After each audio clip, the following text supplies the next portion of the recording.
모자람에 의한 삶의 한계를 긍정하고 감사하는 법. 도널드 맥컬로우지움.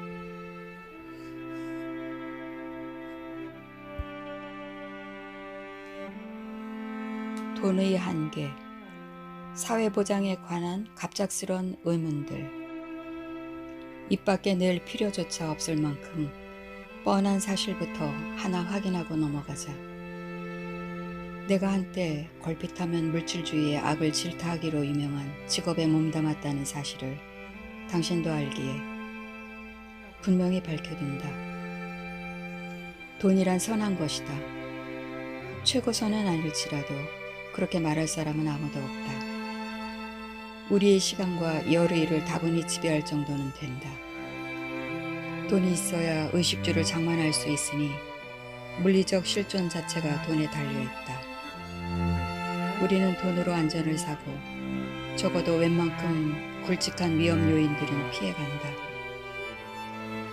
아울러 삶이 단순한 생존의 차원을 벗어나려면 많은 것들이 필요한데 그것도 돈으로 가능하다.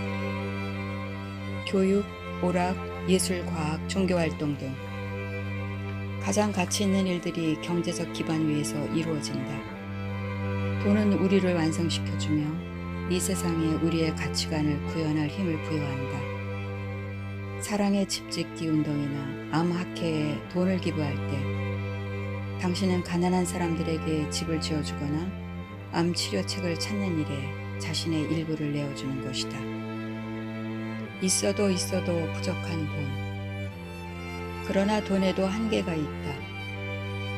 가장 큰 한계는 대부분의 경우 돈이 너무 빨리 떨어진다는 것이다. 산의 진미와 명품 의류와 수십억 원짜리 저택을 가진다고 해서 다른 욕구들이 채워지는 법이 있던가?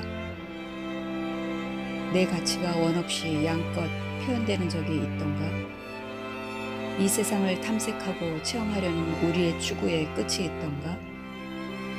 그리고 이것이 가장 중요한 질문이다. 돈을 많이 쓴다고 해서 안전하게 느껴지던가?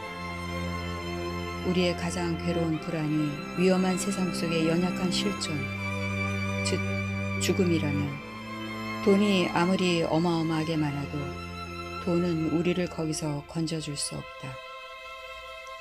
그런데 이상하게도 돈의 그 무력함 때문에 우리의 돈 욕심은 더 커진다.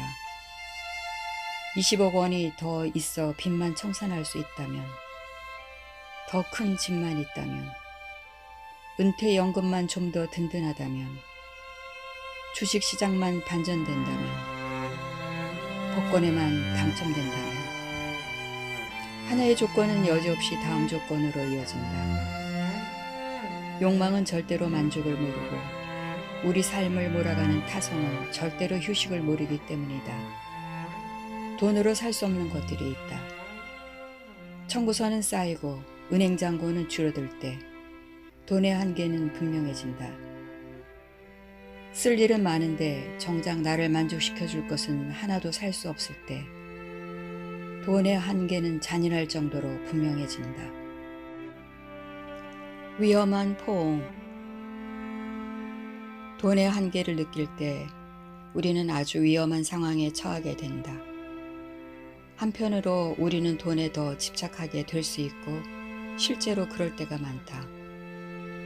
돈이 우리 삶을 더 세게 틀어주는 것이다. 혹은 반대로 우리는 돈의 힘을 과소평가하거나 아예 무시하게 될 수 있다. 돈은 힘이다. 단순히 돈이 있는 사람들이 원하는 것을 축적하고 느끼는 일을 할 수 있다는 뜻이 아니다. 어떤 의미에서 그것도 맞는 말이지만 말이다. 내 말의 뜻은 더 근본적이다. 돈 자체가 힘이다. 돈에는 지폐와 동전의 본래 기능 이상의 권위가 있다. 돈에는 영적 지배력이 있다. 예수님은 돈을 아람어로 맘몬이라 칭하시고 인격화하셨다. 이는 당시의 관행이 아니었다. 어떤 역사서에도 유사한 표현이 없다. 그분은 돈이 단순히 하나의 물체가 아니라 살아있는 인격적 세력임을 강조하기 원하셨던 것 같다. 그분은 너희가 하나님과 맘몬을 겸하여 섬기지 못하느니라 라고 하셨다. 맘몬을 라이벌 신의 위치로 올리신 표현법이다. 선택은 당신 몫이다. 그러나 조심하라. 당신은 상대와 함께 춤을 추어야 하고 게다가 파티 석상을 뜨기가 무척 어려울 수도 있다. 우리 문화보다 더 맘몬에 속박된 문화가 일찍이 있었을까? 다들 인정하듯이 자본주의는 많은 축복을 가져왔다. 그러나 그 대가를 무시하면 우리는 바보가 된다. 그 대가란 자본주의가 일상생활에 구석구석에까지 미치는 공세적이고 팽창적인 소비 만능주의에 기초하고 있다는 사실이다. 우리는 마치 중환자실에서 생명의 징후를 감시하듯 증권가 소식에 목을 매며 소비자 신뢰 지수가 조금이라도 떨어지면 매우 불안해한다. 현대 미국인의 삶은 사고 팔기의 연속으로 이루어진다. 무엇을 사고 파는 것일까? 몇 년 전 로봇 메이나드 하친슨이 이것에 대해 잘 말해주었다. 우리의 진짜 문제들은 현재 놀라운 번영에 가려져 있다. 이 번영은 두 가지 요인에서 비롯되는데 하나는 사용할 일이 없기를 바라는 무기 생산이고 또 하나는 우리의 새로운 부축적 방식이다. 그 방식이란 믿지도 않은 광고 때문에 치를 수 없는 값으로 질킬 수 없는 조건으로 원치 않는 물건들을 서로 구입하는 것이다. 이것을 좀 더 현대식으로 표현하자면 이해할 수 없는 인터넷에서 라는 말을 덧붙이면 되리라. 나는 지금 자본주의를 비난하는 것이 아니다. 그간 우리에게 큰 유익을 끼쳤고 그래서 우리가 온 세상에 꼭 수출하고 싶어하는 이 경제 제도에도 대가가 따른다는 말을 하고 있을 뿐이다. 그 대가의 일부는 맘몬과 함께 춤을 추는 것인데 맘몬은 포옹을 풀기가 쉽지 않은 파트너다. 빅토르 위고의 소설 바다의 노동자에 보면 클로베르라는 인물이 배에 탄 사람들의 돈을 빼앗는 부분이 나온다. 그는 일부러 배를 모래톱으로 몰고 간 뒤 아주 고상한 사람인 척 모든 사람들을 구명보트에 태워 한 섬으로 보내면서 거기 있으면 구조될 것이라고 말한다. 그는 영웅인 양 배에 홀로 남는다. 사람들이 시야에서 사라지기가 무섭게 그는 배 안에 특등실과 금고들을 돌며 돈을 전부 챙겨서 주머니에 넣는다. 그는 바다에 뛰어내려 인근 섬으로 헤엄쳐갈 작정이다. 그 섬은 배들이 수시로 지나다니는 곳이기에 다른 승객들이 실종된 상태로 있는 동안 그는 돈을 다 가지고 구조될 것이다. 배 난간에서 뛰어내린 그는 돈 때문에 몸이 무거워져 수면을 가르고 내려가 바닥에 닿는다. 그는 다시 물 밖으로 나오려고 힘껏 발을 찬다. 그때 뭔가 그를 조여오는 것이 있다. 거대한 문화다. 싸늘한 발들이 몸을 에워싸자 그는 그 차가운 품에서 빠져나오려 발버둥친다. 그러나 발 하나를 떼어내면 다른 발이 둘러붙어 결국 그는 문어의 발에 목과 허리와 다리가 조인 채 목숨을 잃는다. 돈에 집착하면 상상도 못했던 더 큰 무엇이 우리를 조여온다. 바로 맘몬, 물질 만능주의의 영이다. 그 품은 죽음을 부른다. 대부분의 경우 맘몬은 우리의 시각을 왜곡시킨다. 10년 전쯤 부동산 중개인인 내 친구는 어떤 집의 거래를 중개한 적이 있다. 한 부자 노인이 다른 부자 노인한테 현금으로 9억 원을 주고 집을 사기로 한 것이다. 그러나 화분 6개를 놓고 두 노인이 사흘 동안 싸우는 바람에 계약이 거의 무산될 뻔했다. 내 친구는 그 싸움 속에서 힘들었던 심경을 털어놓았다. 호치킨 병으로 승산 없는 싸움을 싸우고 있는 자신의 20살 난 딸을 생각하면 더욱 괴로웠다고 했다. 두 노인에게는 그것이 화분 6개의 값어치 이상이 걸린 문제였다. 값이 얼마 나가지 않았지만 모든 소유물이 그렇듯 화분도 하나의 상징이 되었다. 만mon은 그렇게 우리의 시각을 왜곡시키고, 그래서 우리는 생존 욕구를 위해서나 인간의 성장을 위해서, 심지어 사치의 향유를 위해서가 아니라 결국 자신의 가치를 인정받기 위해 재물과 돈에 집착한다.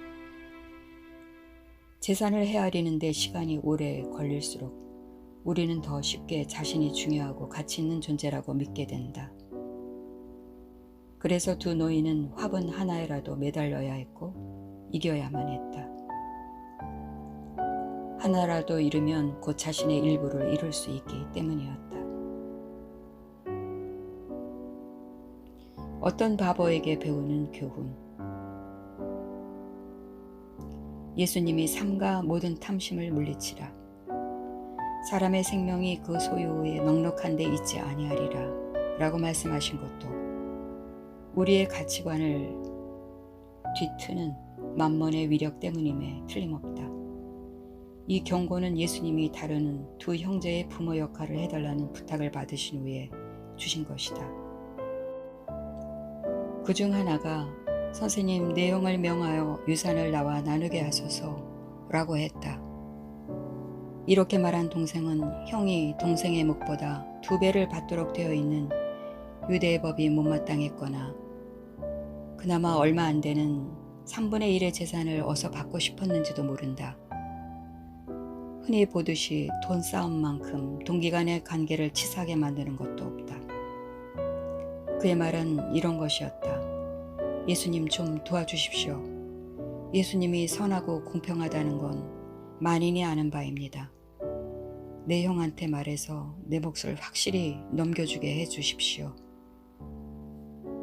그래서 예수님은 모든 탐심, 합법과 불법, 도덕과 부도덕을 막론한 탐심을 물리치라고 경고하신 것이다. 탐심은 탐심이다. 그리고 대단히 위험하다. 예수님은 어느 성공한 농부 이야기를 예화로 들려주신다.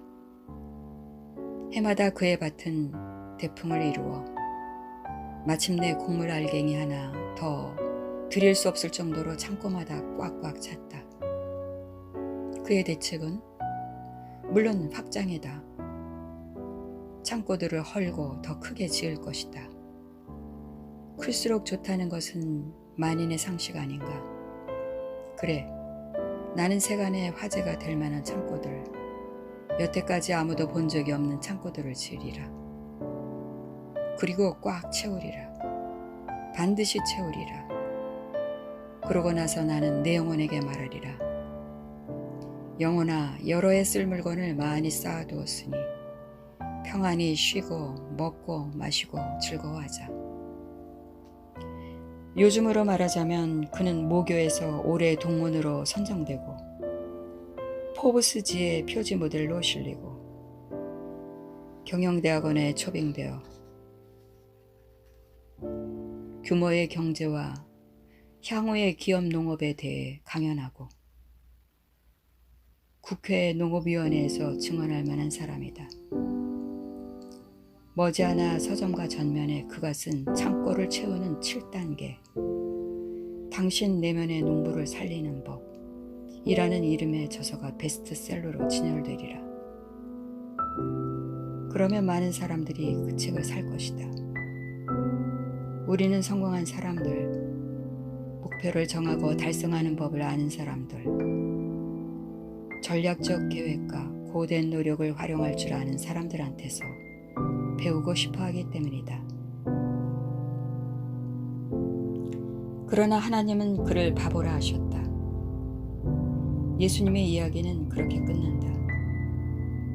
하나님은 이르시되 어리석은 자 바보여, 오늘 밤에 내 영혼을 도로 찾으리니 그러면 내 준비한 것이 누구의 것이 되겠느냐 하셨으니 자기를 위하여 재물을 쌓아두고 하나님께 대하여 부요하지 못한 자가 이와 같으니라.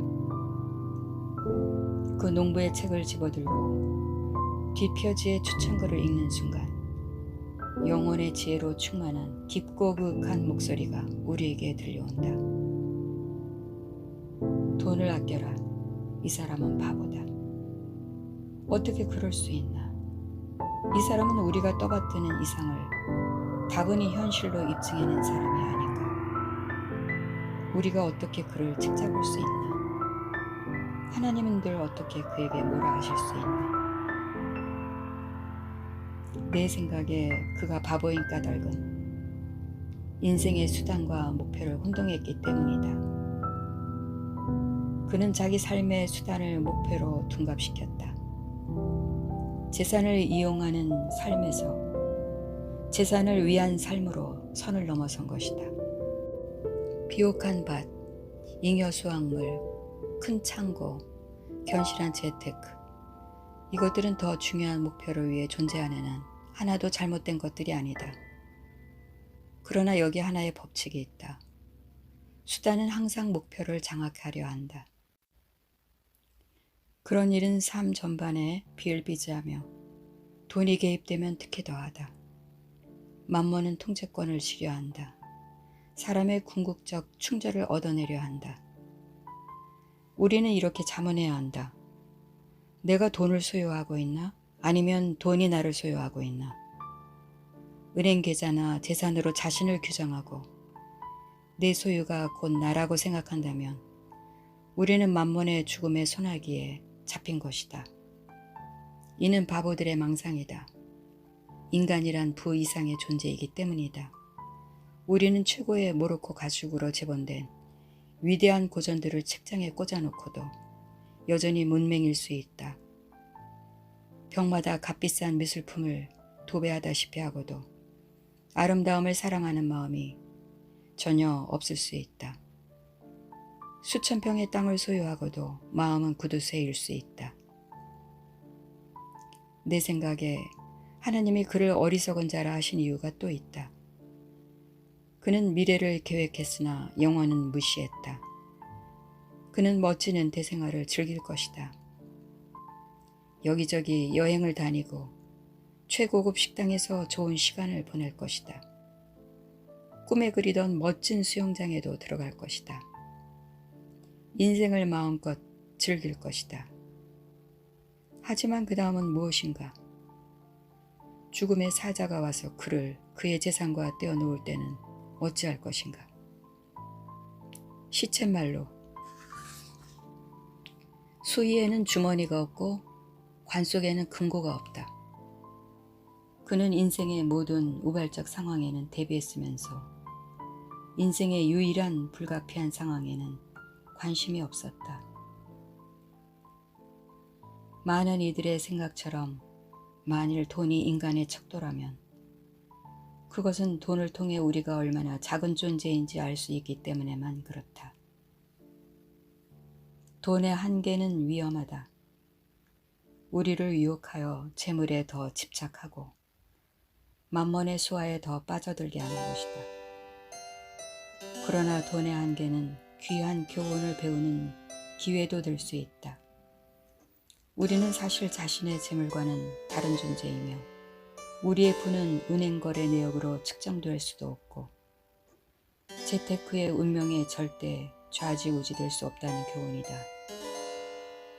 돈의 한계를 통하여 우리는 증권 시세의 폭등이나 폭락이 나의 참 존재와 인생의 중요한 것들과는 하등 관계가 없음을 확인할 수 있다. 이 불가피한 한계, 내가 원하는 것이 돈으로는 다 채워질 수 없다는 한계, 이것은 우리가 육체만이 아니라 또한 영혼이며 사실은 참으로 큰 존재임을 일깨워 줄 수 있다.